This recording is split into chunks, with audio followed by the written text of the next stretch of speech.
আসসালামু আলাইকুম।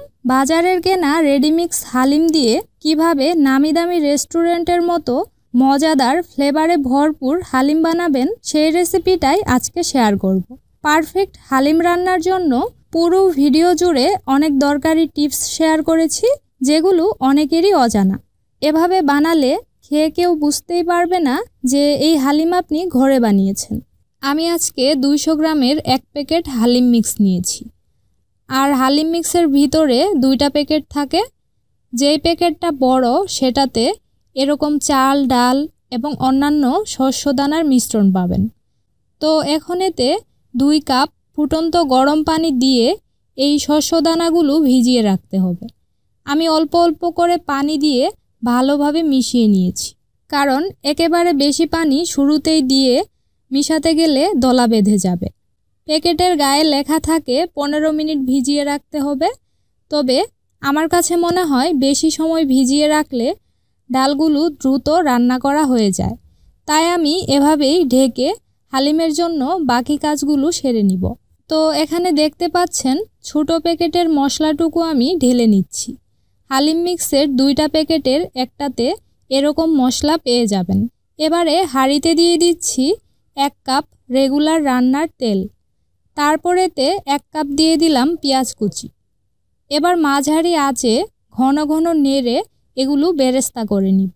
হালিম পরিবেশনের সময় বেরেস্তা কিন্তু থাকতেই হবে, না হলে হালিমের স্বাদটাই মাটি হয়ে যাবে। খেয়াল রাখবেন এগুলো যাতে আবার পুড়ে না যায়। এরকম লালচে কালার আসলেই তেল থেকে তুলে ফেলতে হবে।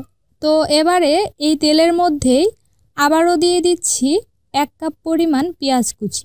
তারপর পেঁয়াজগুলো হালকা লালচে কালার আসা পর্যন্ত ভেজে নিয়েছি। ভাজার পর এতে দিয়ে দিচ্ছি 1 টেবিল চামচ রসুন বাটা আর 1 টেবিল চামচ আদা বাটা। তারপর হলুদের গুঁড়া দিয়ে দিলাম 1 চা চামচ, সাথে স্বাদ মতো মরিচের গুঁড়া, 1 চা চামচ ভাজা জিরার গুঁড়া এবং স্বাদ মতো দিয়ে দিচ্ছি লবণ। হালিমের মশলার সাথে কিন্তু লবণ দেওয়াই থাকে, তাই এ পর্যায়ে খুব বেশি লবণ দিতে হবে না। এখন লো আঁচে মশলাগুলোর কাঁচা গন্ধ চলে যাওয়া পর্যন্ত ভেজে নিতে হবে। যদিও হালিম মিক্সের মশলার মধ্যেই সব কিছু দেওয়াই থাকে, তারপরও এই বাড়তি মশলাগুলো দিলে স্বাদটা একদম পারফেক্ট হয়। মশলাগুলো ভাজা হয়ে গেছে। এখানে আমি গরুর মাংস নিয়েছি 600 গ্রাম। হালিম তৈরিতে চেষ্টা করবেন হাড় চর্বি সহ মাংস ব্যবহার করতে, তাহলে হালিমের স্বাদটা অনেক ভালো হয়। মাংসটুকু ভাজা মশলার মধ্যে দেওয়ার পর এতে আমি দিয়ে দিচ্ছি যেই হালিমের মশলাটা ছিল সেখান থেকে অর্ধেকটারও বেশি মশলা, আর বাকিটুকু রেখে দিব রান্নার শেষে দেওয়ার জন্য। এবার ভালোভাবে মাংসটুকু মশলার সাথে কম আঁচে ভেজে নিব। খেয়াল রাখবেন এগুলো যাতে আবার পুড়ে না যায়। 10 মিনিটের মতো মাংসটুকু মশলার সাথে আমি এভাবেই কষিয়ে নিয়েছি। তারপর মাংসটুকু সিদ্ধ হওয়ার জন্য এতে দিয়ে দিচ্ছি 3 কাপ গরম পানি। অবশ্যই গরম পানি ব্যবহার করবেন, তাহলে মাংসগুলো দ্রুত সিদ্ধ হয়ে যাবে। এখন ঢেকে রান্না করতে হবে যতক্ষণ না মাংসগুলো ভালোভাবে সিদ্ধ হয়ে যায়। তো দেখতেই পাচ্ছেন পানিটুকু একদম কমে গেছে আর মাংসগুলো খুব ভালোভাবেই সিদ্ধ হয়ে গেছে। এখন আমি কিছু মাংস এভাবে করে ভেঙে নিব। এতে করে হালিম খাওয়ার সময় মাংসের ফ্লেভারটা বেশি পাওয়া যাবে। প্রথমেই যেই শস্যদানাগুলো আমি ভিজিয়ে রেখেছিলাম, দেখতেই পাচ্ছেন ভালোভাবে ভিজে নরম হয়ে গেছে। এবার রান্না করা মাংসের মধ্যে সবটুকু মিশ্রণ দিয়ে দিচ্ছি। তারপর ভালোভাবে মিশিয়ে মাংসের সাথে মিনিট খানেক ভেজে নিয়েছি। এরপর হালিমের ডালগুলো সিদ্ধ হওয়ার জন্য এখানে দিয়ে দিচ্ছি 6 কাপ গরম পানি। পানিটুকু দিয়ে আবারও সব কিছু একবার ভালোভাবে মিশিয়ে নিতে হবে। তারপর ঢেকে চুলার আঁচ লো হিটে রেখে ডালগুলো পুরোপুরি সিদ্ধ হওয়া পর্যন্ত হালিমটা রান্না করতে হবে। শস্যদানাগুলো সিদ্ধ হতে কিন্তু বেশ খানিকটা সময় লাগে।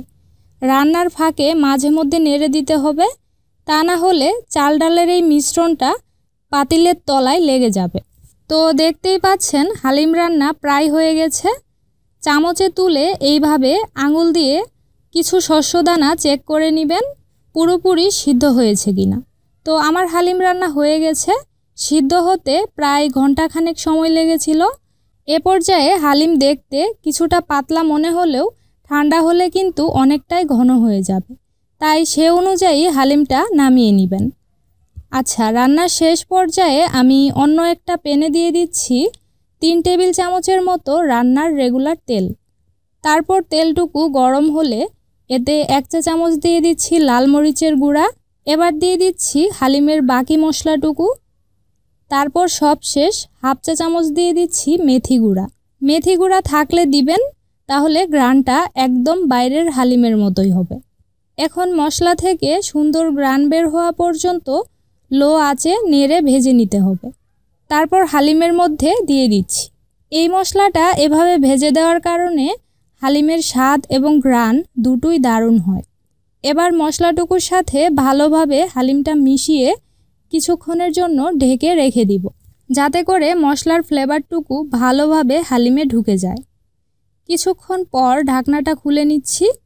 এখনও কিন্তু হালিমটা বেশ গরম, কিছুটা ঠান্ডা হলেই দেখবেন আরও ঘন হয়ে যাবে। তো এবারে পরিবেশনের পালা। দেখতেই পাচ্ছেন হালিমের কালার কতটা লোভনীয় হয়েছে। সবগুলো টিপস হুবহু ফলো করে বানালে একদম বাইরের নামি দামি রেস্টুরেন্টের মতোই স্বাদ পাবেন। হালিমটা আমি পরিবেশন করেছি আদা কুচি, কাঁচামরিচ, শসা কুচি, ধনিয়া পাতা আর পেঁয়াজ বেরেস্তা দিয়ে। দেখতে যেমন লোভনীয়, খেতেও হয়েছিল দারুণ মজার। আজ তাহলে এখানেই বিদায় নিচ্ছি। আল্লাহ হাফেজ।